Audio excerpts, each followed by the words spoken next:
For many types of photography or subject, photographers can never get enough magnification, and so they often look to teleconverters or extenders as a potential way out. So teleconverters multiply the effective focal length of the main lens by either, usually get them in 1.4 or 2 times types. And they're placed between the camera and the main lens, and they have optical elements within them to achieve this magic. So how do they work? The main lens projects an image that just encompasses the area of the camera sensor, and we've seen this in previous videos. So here we have the sensor, and the lens would project an image so it just covers the corners of the sensor. Okay, there's the projected image. So a converter merely spreads out that light or that image over a larger area, thus magnifying the original image. So here we have a 1.4 converter.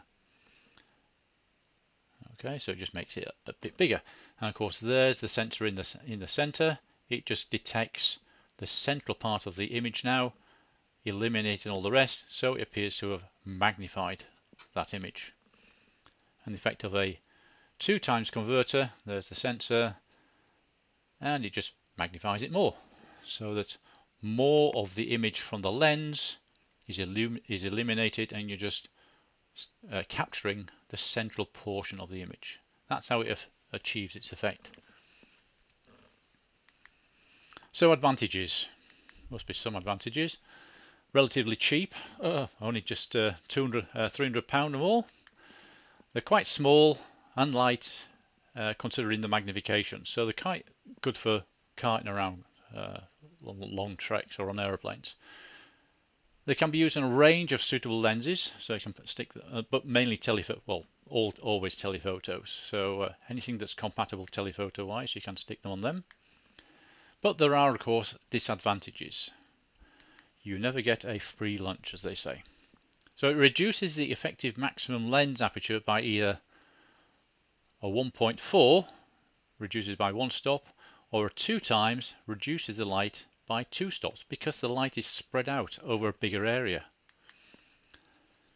It degrades the image quality, so any inherent flaws in the main lens are magnified, and it also introduces optical problems created by the converter itself. The viewfinder image is a lot dimmer because the 1.4 is reducing the brightness by a stop, the 2 times is reducing the brightness by 2 stops, so the viewfinder image is dimmer. This causes problems with autofocus because the speed is reduced, because there's less light for the autofocus system to work with. It can be inaccurate, and it might not even work at apertures less than 5.6 effective. So if you have an f4 lens and you stick a 2 times converter on it, it becomes an f8 lens, so the autofocus may not even work. So best use techniques. They can be effective if used with care, and generally used with a prime telephoto lens rather than a zoom, although some of the most modern zooms can be effectively used with a converter.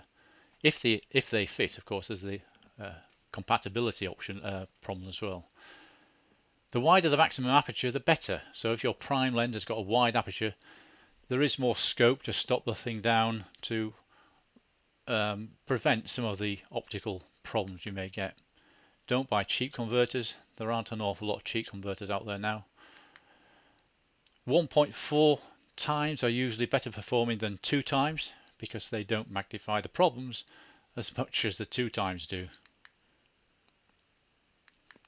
Shutter speeds need to be increased proportionally to mitigate camera shake. So if you're hand holding your camera and you stick a 1.4 on, then you need to increase your shutter speed by the equivalent of 1.4 speed, or 2 times speed. So instead of 500th of a second, you need a 1000th of a second in order to maintain the amount of potential minimization of camera shake. They're best not used for action shots because you can't see through the viewfinder so easily. The autofocus speed reduces. Yes, so it's best not to use for action shots. Need tripod shots mainly. There we go, use a tripod. So best performance is usually when you stop down by 2 stops. So let's have a look at this. So if you start off with a 2.8 lens and you stick your 1.4 converter on it, the lens effectively becomes an f4 lens. If we then use this little rule by you need to stop down by 2 stops to get the best performance from that combination, we're now talking about an f8 lens. We started off with a 2.8, we're now down to about f8 to get the best results. An f4 lens, the same sort of system settings, so it becomes a 5.6 lens. Stop down by 2, it becomes f11.